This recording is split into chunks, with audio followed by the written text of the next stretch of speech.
Hello and good morning, and good afternoon for some. This is Phantom, and we are going to be reading another story today. Now, I will not be reading For the Ones We Love or any other fanfiction of the like today, for the reason that I recently got in some new card sleeves for my MTG cards, and they have a really good uh, poem on the back of them, or at least the first few lines of it. So we're going to be reading said poem today. It is Edgar Allan Poe's The Raven. So we're going to be doing that today, and maybe next week we will be starting on For the Ones We Love. Anyway, let's get right into it. This is Edgar Allan Poe's The Raven. Once upon a midnight dreary, while I pondered weak and weary over many a quaint and curious volume of forgotten lore, while I nodded, nearly napping, suddenly there came a tapping, as of someone gently rapping at my chamber door. "'Tis some visitor," I muttered, tapping at my chamber door.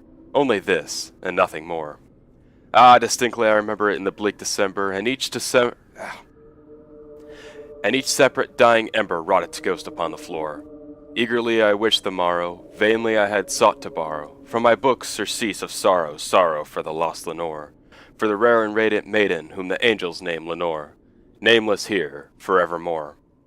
And the silken, sad, uncertain rustling of each purple curtain thrilled me, filled me with fantastic terrors never felt before, so that now, to still the beating of my heart, I stood repeating, "'Tis some visitor entreating entrance at my chamber door, some late visitor entreating entrance at my chamber door. This it is, and nothing more." Presently my soul grew stronger, hesitating, then no longer. "Sir," said I, "or madam, truly your forgiveness I implore, but the fact was I was napping, and so gently you came rapping, and so faintly you came tapping at my chamber door, that I scarce was sure I heard you. Here I opened the door wide. Darkness there, and nothing more."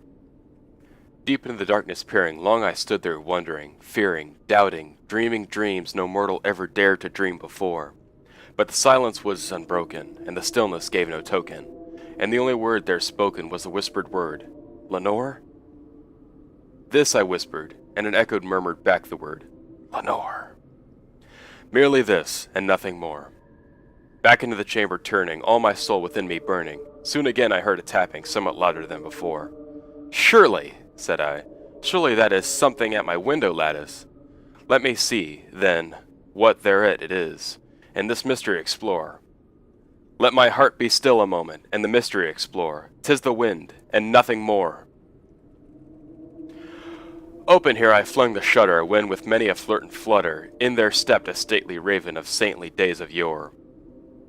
Not the least obeisance made he, not a minute stopped or stayed he, but, with mine of lord or lady, perched above my chamber door, perched upon a bust of Pallas just above my chamber door, perched, and sat, and nothing more. Then this ebony bird, beguiling my sad fancy into smiling, by the grave and stern decorum of the continents at war, "Though thy crest be shorn and shaven, thou," I said, "art sure no craven. Ghastly grim and ancient raven, wandering from the nightly shore, tell me what thy lordly name is on the night's Plutonian shore." Quoth the raven, "Nevermore."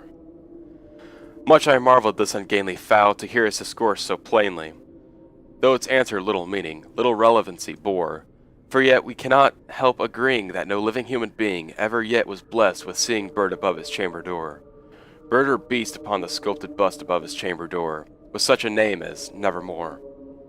But the raven, sitting lonely on the placid bust, spoke only that one word, as if his soul in that one word did outpour. Nothing farther than he muttered, not a feather than he fluttered, till I scarcely more than muttered, "Other friends have flown before, on the morrow he will leave me, as my hopes have flown before." Then the bird said, "Nevermore."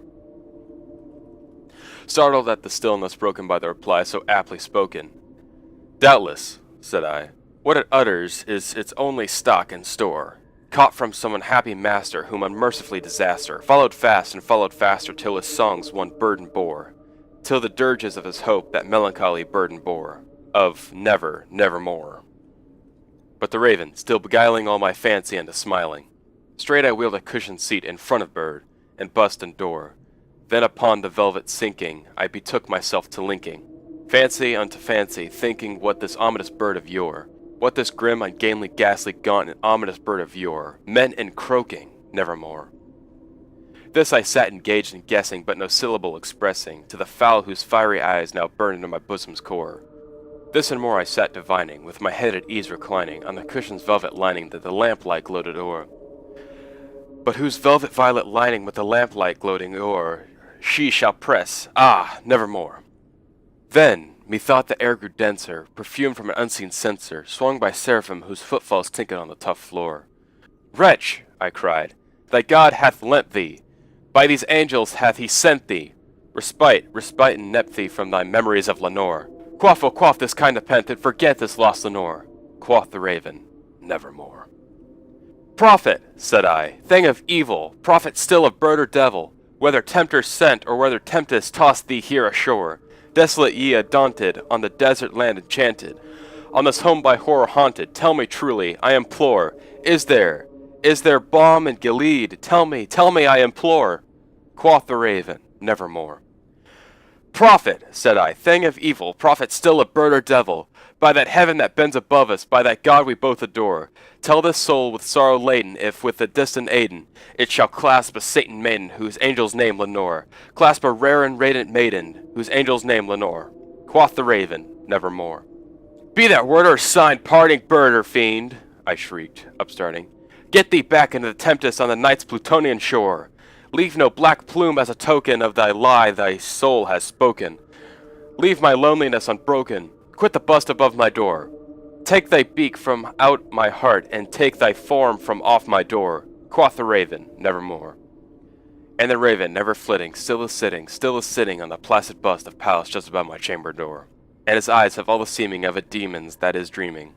And the lamplight o'er him, streaming, throws his shadow on the floor. And my soul from out that window that lies floating on the floor shall be lifted nevermore. And that was Edgar Allan Poe's The Raven. And oh my god, being the first reading coming back, I realized that I really should practice more. Because Jesus Christ, I am out of the loop. Anyways, thank you guys so much for listening. I hope you have a great day. I will see you in the next reading. Peace.